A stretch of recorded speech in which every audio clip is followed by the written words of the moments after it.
College से 555 student आपके संबोधन के लिए हाजिर है। जय श्री राम।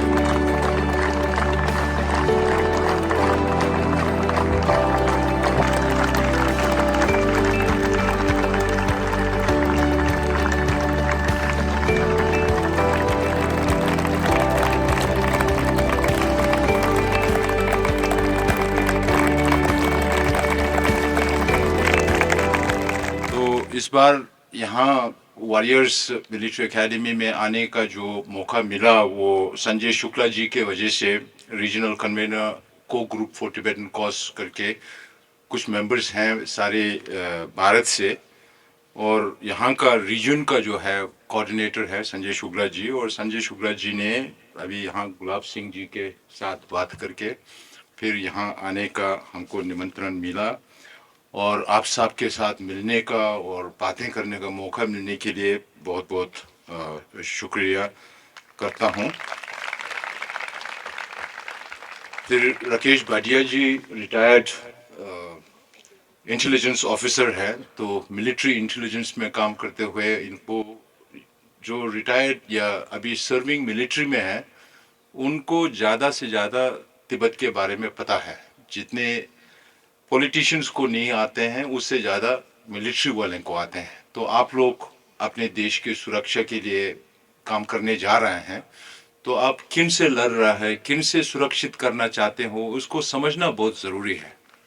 इसलिए मैं तिब्बत के बारे में आज थोड़ा ऐतिहासिक भी बताऊंगा, और आज का स्थिति क्या है, और हम लोग दुनिया भर में जाके इसको कैसे तिब्बत के विषय के ऊपर क्या कर रहे हैं उसको थोड़ा थोड़ा हम बताना चाहेंगे। फिर घनश्याम सिंह जी भी यहाँ है, फिर आनंद टंडन जी और जेपी सिंह जी जो चेयरमैन जेपी ग्रुप का है, सबको यहाँ आज हमारे साथ यहाँ वॉरियर्स एकेडमी में आने का और शामिल होने का और बच्चों से तिब्बत के बारे में बहुत बोलने के लिए बहुत बहुत thank you. So maybe I'll give you a little overview of Tibet's history. We have a widely accepted narrative of Tibetan history that goes back to 2200 years, from 127 BC से आज तक। तो the first king of Tibet, जो पहला तिब्बत का राजा था, इसका भी पीछे कोई कहानी है कि एक बोलते हैं कि ये फर्स्ट किंग ऑफ तिब्बत जो है वो बंगाल से आया, और कोई बोलते हैं कि एक कौरव का डिफीटेड प्रिंस तिब्बत में आ गया, और कोई बोलते हैं कि वो तिब्बत से ही है। तो 3-4 वर्शंस है, मगर इनमें से 2 तो इंडिया से लिंक्ड है। तो इसका मतलब जो तिब्बत का फर्स्ट किंग जो है वो भी तिब्बत से रिश्ता रखा हुआ है। फिर between 7th to 9th century, Tibet was a huge empire in Central Asia. We even dethroned the Tang Emperor in China at this capital called Xiangyan. आजकल का जो कैपिटल है वो बीजिंग है, मगर पहले इसको शियांग बोलते थे, शियांगयान। वहाँ हम लोगों ने चीन को भी हरा दिया, डीथ्रोन कर दिया एम्परर को, पपेट एम्परर डाल दिया। और वेस्ट साइड में आजकल का समरकंद जो बोलते हैं उज्बेकिस्तान में, वहाँ तक का तिब्बत का एम्पायर हुआ करता था 7 से 9 एडी पे, 7 to 9 एडी में।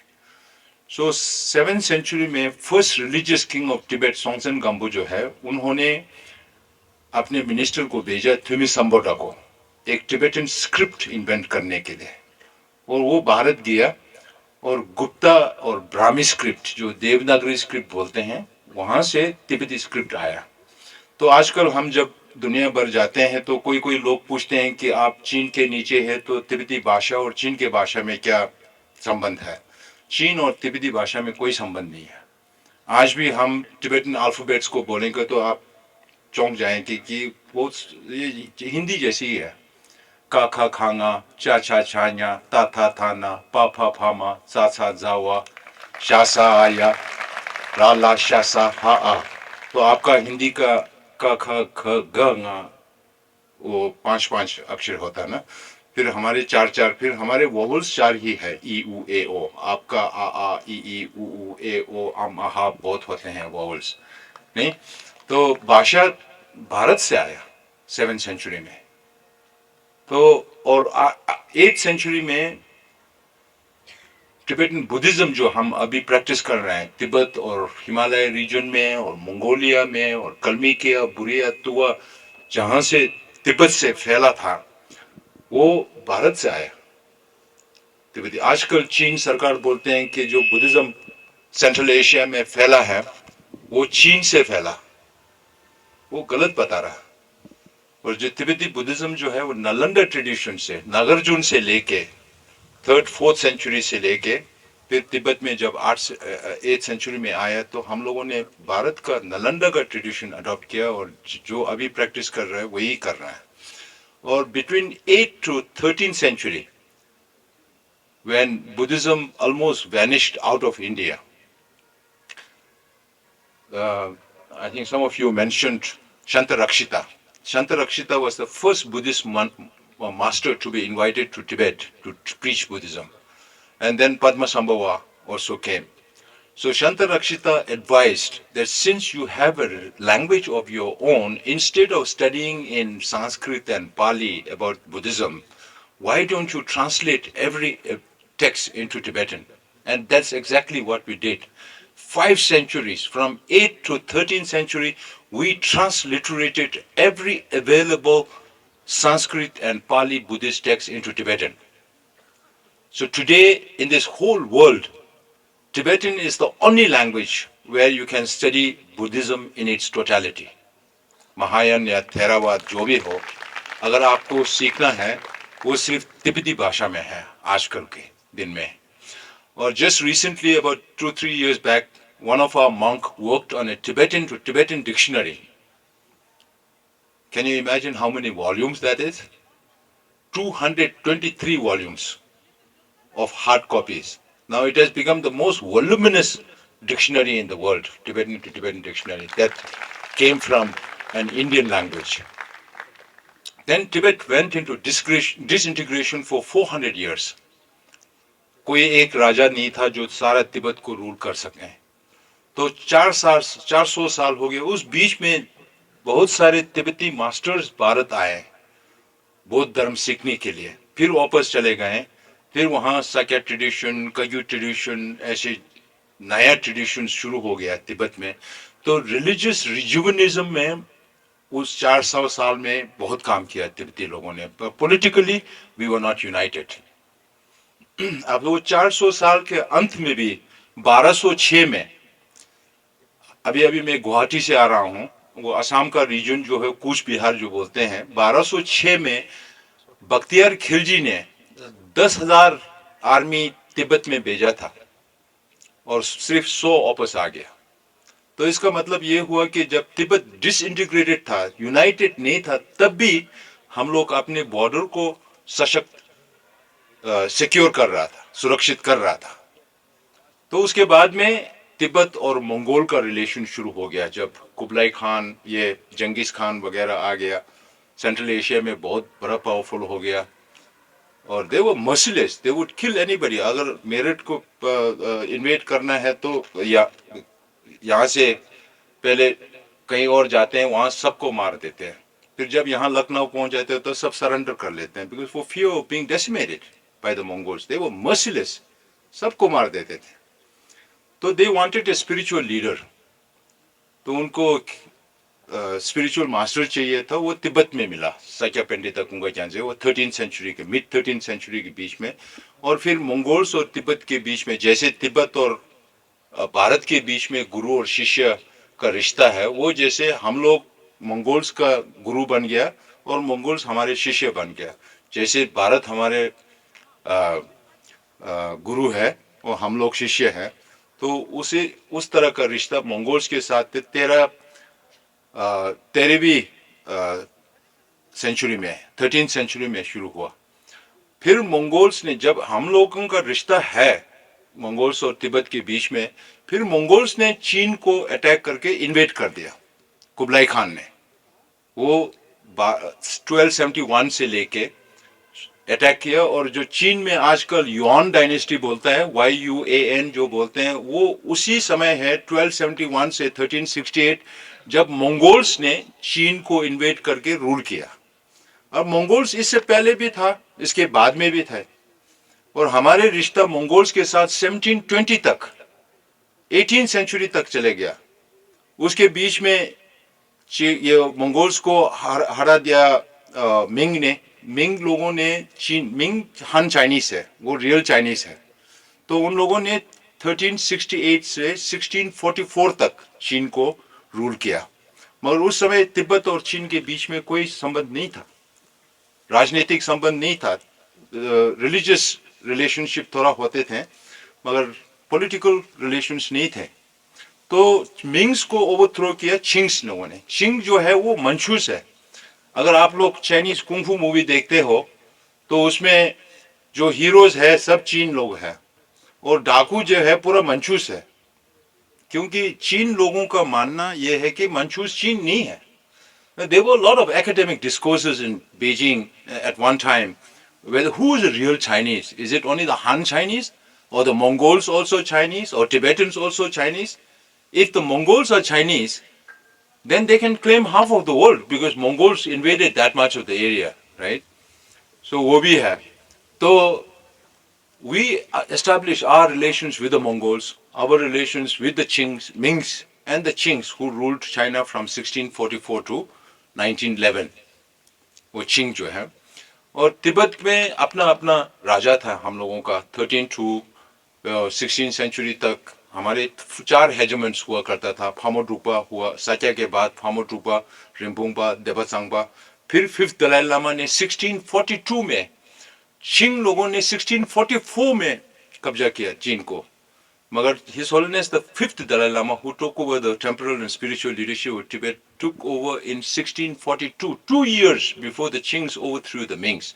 So if you do comparative study of history, historical comparative study between China and Tibet and India, then you will find out all these differences. अब मिंग चिंग जो है, उन लोगों का थोड़ा तिब्बत पे इन्फ्लुएंस था 18th सेंचुरी में। उसके बाद फिर चीन खुद, they had to suffer because of foreign invasion, foreign colonialism. Then they are talking about opium war. फिर 1838 से लेके ओपियम वार शुरू हो गया। आज भी चीन सरकार बोलते रहते हैं कि 100 years of humiliation, क्योंकि चीन को दूसरों ने कब्जा किया था। जब उन लोग को लोग खुद नहीं देख सकते तो तिब्बत को कैसे कंट्रोल करेंगे। तो 19th सेंचुरी के एंड में बहुत बदलाव आया। जैसे सर ने बताया वो ग्रेट गेम के बारे में, रशिया चीन को देख रहा था, ब्रिटिश इंडिया तिब्बत को देख रहा था, रशिया तिब्बत में आना चाहते थे, तो वो 1906 तक चले गया। वो 19th सेंचुरी की बिगिनिंग में तिब्बत में आ गया ब्रिटिश इंडिया। यंग हस्बैंड का एक्सपीडिशन कब्जा करने लगा तिब्बत को ल्हासा तक, और eastern Tibet, north eastern Tibet से वो वारलॉर्ड माबू फांग आ गया, और ईस्टर्न तिब्बत से वो चिंग का जनरल्स लोग आ गया। We were attacked from all sides by the beginning of 19th century. Then we had to sign an agreement with British India in 1904, which opened Tibet for British trade. And then by 1906, British was playing this game behind the Tibetans, even though there was no influence of the Chinese government on the Tibetans. So they were playing this great game and then defining the areas of influence in Afghanistan, Iran, Tibet and all that. And that got over by 1906. अगर आपके पास समय है तो आप इस किताब को भी पढ़ सकते हैं, Imperial Games in Tibet.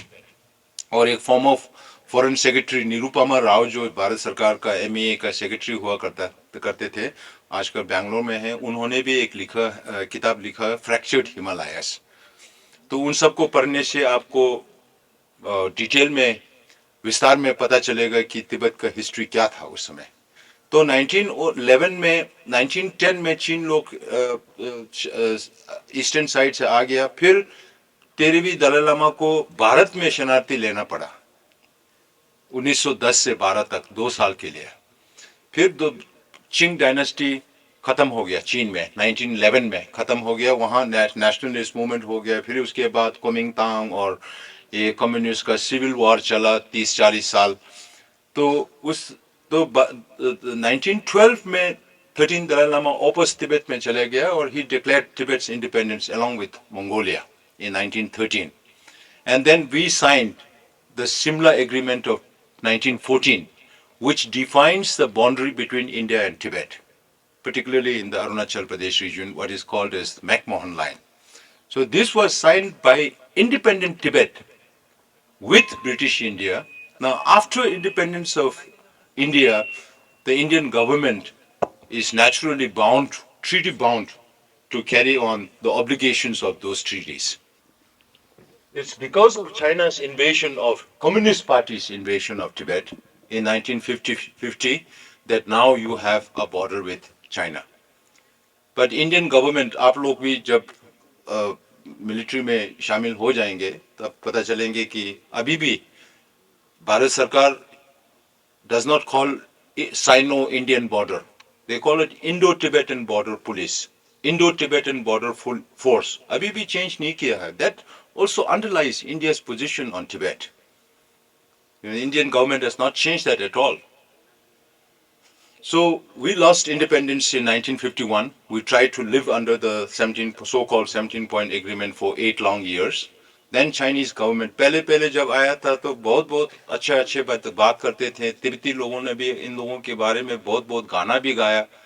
फिर बाद में कुछ 3-4 साल के बाद में फिर उसका अपना ट्रू कलर्स शो करने लगा। So they trampled on all the provisions of the 17-point agreement, and then Dalai Lama had to come into exile in 1959 to India. So it has been 65 years. 65 साल हो गया हम लोग निर्वासित में आते हुए, और हमारे पूर्वजों ने ये नहीं सोचा कि हम लोगों को ये 65 साल निर्वासित में रहना पड़ेगा। सब ने सोचा 2-3 साल में हम लोग वापस जाएंगे, क्योंकि 13वीं दलाई लामा जी के समय भी 2 साल में वापस गया था हम लोग। Now this is happening. ये सब क्यों हो रहा है? वो सब geopolitics, global politics. When the region in Soviet Union and China are being enveloped by communism, Tibet also got enveloped in that whole program. So Tibet lost its independence just when almost every other countries in the world were gaining independence from colonialism. Tibet lost its independence because we remained isolated for too long. Now we define our land as the land surrounded by snow mountain ranges. सब बर्फीली mountain से surround किया हुआ है। South में Himalayas है, waste में काराकोरम है, नॉर्थ में कुनलुन है, येंशनथांगला है, और बहुत सारे माउंटेन्स है। So we call our land the land surrounded by snow mountain ranges. Then the Westerners came and they called Tibet the roof of the world. Why roof of the world? Because the average altitude of Tibet is about 16,010 feet above sea level. तो मैं Japan में जब अलग अलग देशों में जाते हैं, स्कूल के बच्चे के साथ यूनिवर्सिटीज में बात करते हैं, तो आई आस्क्ड इन जापान, आपका सबसे बड़ा माउंटेन कौन सा है? Mount Fuji. कितने? 3,700 3,800 metres. Then I told them, this is like base camp in Tibet. You have to start climbing from there. The highest mountain in Japan and in New Zealand is like base camp in Tibet. You have to start climbing from there. So that is how high Tibet is. That is the reason why Westerners started calling Tibet the roof of the world. Then, as Brigadier Ji said, today environmental scientists call Tibet the third pole because Tibet has the largest amount of glaciers and permafrost, aside from the North Pole and South Pole, that feeds all these major rivers in Asia. Now, today Tibet is also called as the water tower of Asia, because the two major rivers in China, Yellow River and Yangtze River, Brigadier Saab mentioned about the Indus River, but the Chinese civilization was cradled on Yellow River. If it is not for the river that originates from Tibet, which forms the lifeline of China, they will not be able to support it, 1.4 billion people in China, if it is not for Yellow and Yangtze. And China has built the biggest dam on Yangtze, called the Three Gorges Dam. Then Sir also mentioned the rivers that go into Southeast Asia. The Mekong River goes into Laos, Cambodia, Thailand, Vietnam, and Burma. 5 different countries. Then the Irrawaddy goes into, the Salween goes into Burma. The Brahmaputra comes from Western Tibet to Eastern Tibet and then takes a U-turn to come into India. I went up to Tuting, where the Brahmaputra enters Arunachal Pradesh. Now China is building a mega dam, mega dam, which will produce 2.8 times the hydroelectricity than the Three Gorges Dam. अब three gorges dam जो सबसे बड़ा बांध है दुनिया में, उससे भी 2.8 गुना हाइड्रो इलेक्ट्रिसिटी प्रोड्यूस करने वाले एक डैम बना रहा है, वो भी इंडिया के नॉर्थ पे. Now you can imagine Tibetan plateau जो है वो सबसे बड़ा और सबसे हाईएस्ट प्लेटो दुनिया में है.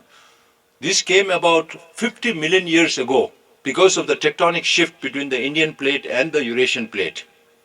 अब आज भी बता रहे हैं कि टेक्टोनिक शिफ्ट हो रहा है. कल भी हम लोग जब गुवाहाटी में था वहां 4.9 का अर्थक्वेक हुआ, और ये अफगानिस्तान से बर्मा तक जितने भी अर्थक्वेक होता है, क्योंकि ये टेक्टोनिक शिफ्ट अभी भी हो रहा है. इसके वजह से इंडियन प्लेट वो टिबेटन प्लेट के यूरेशियन प्लेट के नीचे जा रहा है और हिमालय अभी भी उभर रहा है. Scientists say that Himalaya is growing by 10 millimeters every year. So it has been growing over the last 50 million years ago. Right? And we adapted to living on this high plateau. So the China is investing about $260 billion to build this mega dam just north of Arunachal Pradesh. And if something happens to that size of a dam, then what will happen to people downstream? Arunachal में, आसाम में, बांग्लादेश में अगर इतना बड़ा बांध किसी वजह से टूट गया या कुछ हो गया, तो ये सारा लोग ले जाएंगे. Everybody will die along the river on the basin. Then you have Karnali going into Nepal and into India. You have the Jhelum and the Indus going into Pakistan. So all these countries, Pakistan से लेके नेपाल, जो India, Bangladesh, Burma, Laos, Cambodia, Thailand, Vietnam और चीन, 10 देश, ये सबसे दुनिया के जनसंख्या ज्यादा में से है. Most densely populated areas in this world. And China does not share any hydrological data with the downstream countries. Forget about water sharing. तो इसके वजह से अभी ABB का जो घनश्याम जी बोल रहे थे कि sometimes it looks like these tragedies are created by the Chinese government because of melting of ice in Tibet. Now a lot of artificial lakes are being formed, and if the Chinese authorities don't inform the Indian authorities about what is happening there, it could be very disastrous for the Indians downstream. And similarly, people who live in the downstream countries, in South Asian countries, also are now facing a lot of trouble. Their livelihoods are being changing. And the countries that we talked about, as I mentioned, were some of the most densely populated areas. And he also mentioned that Third World War could happen because of water. If that is the case, then Tibet is a huge bio hotspot. And we are talking about serious food and water security in the region. If there is excess, China lets it go, then you have flood downstream. If there is shortage, पानी का tap जैसे बंद कर देते हैं, फिर नीचे पानी नहीं मिलता है.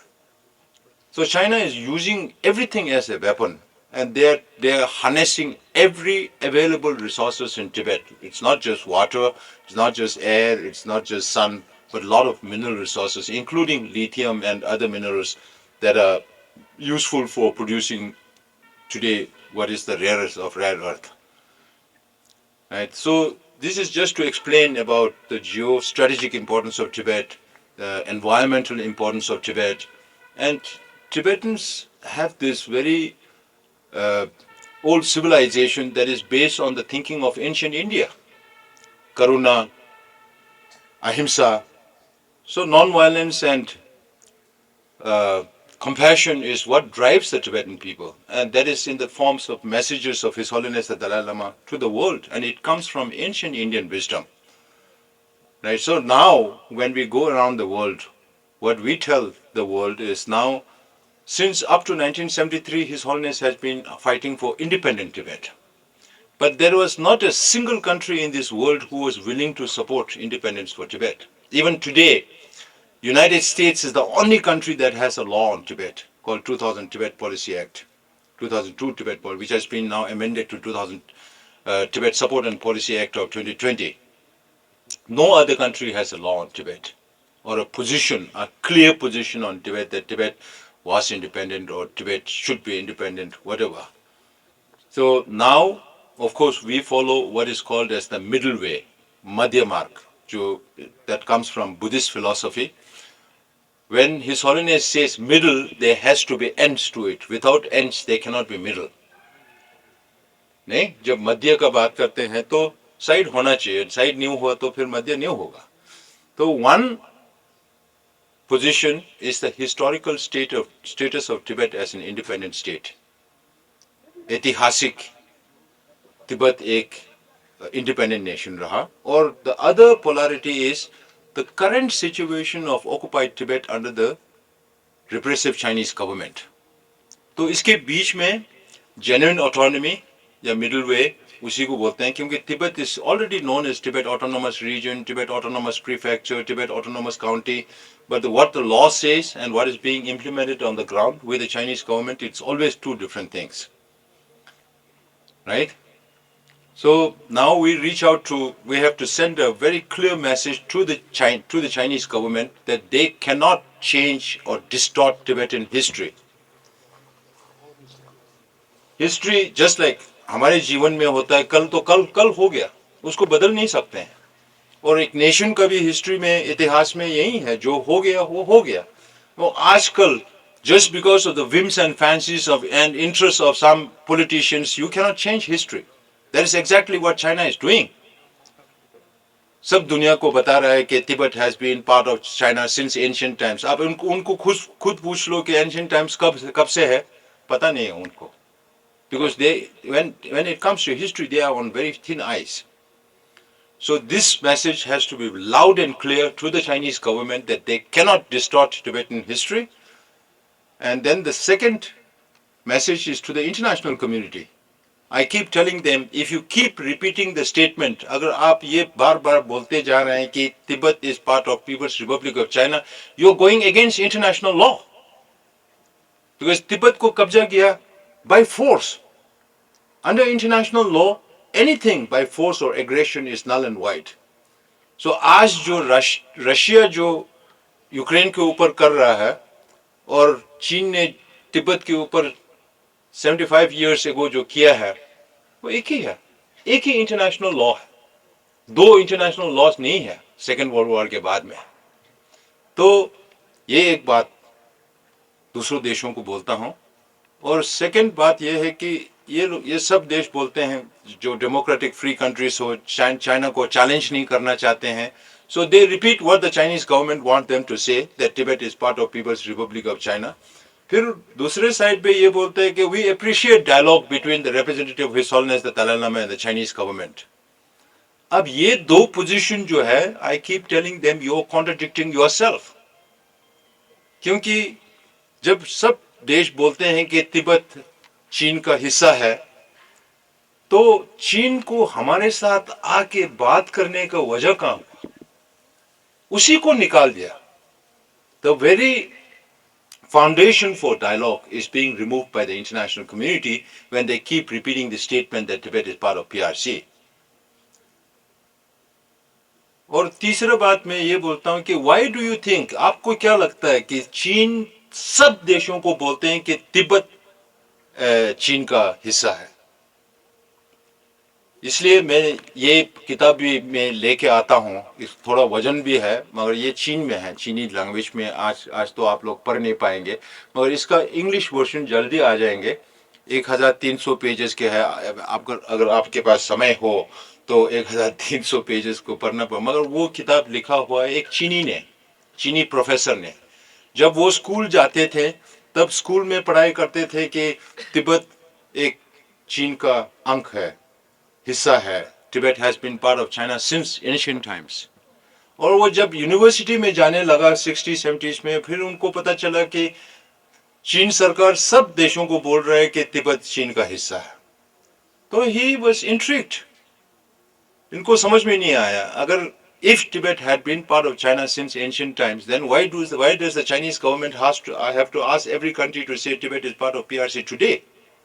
So what he did was he became a professor for life, and after he retired, he went into the Communist Party website and he downloaded every available imperial Chinese historical record. वो yuan से मैं जिसके बारे में जिक्र किया था 1271 से 1368, फिर मिंग का 1368 to 1644 और चिंग का 1644 से 1911, ये सब को देख के इन्होंने ये किताब लिखा. ये चीनी है, एक प्रोफेसर है, और इन्होंने प्रूफ किया कि imperial China has never considered Tibet as part of China. और दूसरा किताब अगर आपको समय मिला तो ये तिब्बत ब्रीफ 2020, एक इंडिया का वर्जन भी है, Tibet explained, that is looking at history of Tibet from a international legal perspective. So अगर ये दोनों देखें तो फिर आपको पता चलेगा कि तिब्बत के ऐतिहासिक इंडिपेंडेंट होने का इससे प्रूफ हो जाएगा. For both of this works Chinese government has not been able to respond. So that is how we try to reach out to the international community and gain support for the polarities, the historical status of Tibet. Then that might force the Chinese government to come and negotiate with us. So we worked for 2 years with the US government and the Congress to get an act passed called Resolve Tibet Act. And this act talks about the first part of the act, because China keeps saying there is no Tibet problem. Tibet is a socialist paradise. अब Tibet socialist paradise है तो फिर बाहर के लोगों को socialist paradise देखने क्यों नहीं देते हैं आप? वहां पैराडाइज है कि हेल है? तो now they are striking because their overall policy is if there are no nationalities जैसे तिब्बती और ईस्ट तुर्किस्तानी या मंगोल्स, अगर नेशनैलिटी ही नहीं हो तो नेशनैलिटी का इशू नहीं होगा. So they are striking at the very basis root of our identity: Tibetan language, Tibetan culture, Tibetan language, religion, and Tibet's environment. So they are striking right now. Tibeti जो 1 million Tibetan students आपकी जो उम्र में है 4 साल से लेके 1 million Tibetan children are in boarding schools, away from their language, away from their culture, away from their family. तो सिर्फ मंडरिन सिखाते हैं आजकल तिब्बत में. तो इनका लक्ष्य ये है कि पूरे एक जनरेशन तिब्बतियों को चीनी में बदल दें. That's why I keep telling the Indian government also, it's a security threat for the government of India, because right now every Tibetan inside Tibet has a lot of respect for India. We consider India as our land of Guru, India as the land of Aryavrats. So we have a lot of respect, and also we are very grateful to the government of India and the people of India for granting us political asylum and for us to be able to establish this government in exile in Dharamsala. If it is not for the government of India, we don't exist. So we also try to live in conformity with the laws of the land. So all our organizations are registered with the government of India, and we have FCRA and all the registrations in conformity with the laws of the government. So we have our cabinet, we have our parliament, we have our Supreme Justice Commission, we have our Election Commission, Public Service Commission, Auditor General's Office in Dharamsala. And that's how we try to reach out to the world through offices in Japan, in Taiwan, in Canberra, in India, Nepal, London, Brussels, Paris, Sao Paulo, and Washington DC and Joburg. So these are the offices we have around the world, and we try to reach out to the international community. So I came here today. Of course, a lot has been said by Brigadier Ji and also the president of the ABVP and our friends here on the dais. But I thought maybe I can just give you an overview of what Tibet is, what Tibet was, and what the historical status of Tibet is, what's the importance of geostrategic importance of Tibet, environmental importance of Tibet, and then the Tibetan Buddhist culture that is rooted in Indian values. So if it is a culture that's not worth preserving, it's better to throw it. But we do have a culture that has the potential to spread more peace in this world. As we speak, there are so much violent conflicts going around in this world. You don't know. You look at any of these conflicts, you don't know whether you are resolving one problem now. आज का एक problem को आप सुलझा रहे हो और भविष्य में और बड़ा प्रॉब्लम खड़ा कर देंगे, पता नहीं है किसी को भी. तो शांति से non-violently to resolve all problems is nice. And I keep telling the American government, non-violence से millions में जाएगा, violence होगा तो billions में जाएगा. And that's a reality. And we as Tibetans are the only few population who struggles with non-violence as a means to resolve problems. So we need more attention from the global community. जहाँ वार होते हैं, जहाँ झगड़ा होते हैं, सब चले जाते हैं. जहाँ शांतिपूर्वक प्रॉब्लम को सुलझाने का प्रयास हो रहा है, वो कोई किसी का भी ध्यान में नहीं आया, तो फिर नॉन वायलेंस ही खत्म हो जाएंगे, नहीं? So I hope this provided you with an overview of Tibet, and in your new responsibility, once you finish your education here, get admitted to secure your country, to protect your country, it's very important to understand who is on the other side of the border. Thank you very much.